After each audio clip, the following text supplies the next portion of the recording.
Magandang gabi sa inyo mga idol. So, andito ako ngayon sa Gumaca. Galing ako sa Calamba, Laguna. Going to Camarines Norte ako ngayon.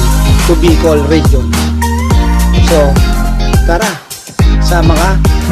So, mag-isa lang ako nga pala mga lodi sa aking pagmumotor.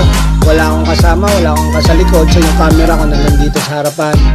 So, tuloy-tuloy lang ang biyahe. So, ini-enjoy ko itong gabi na to dahil masaya ako dahil nakapag long ride ako ngayong gabi.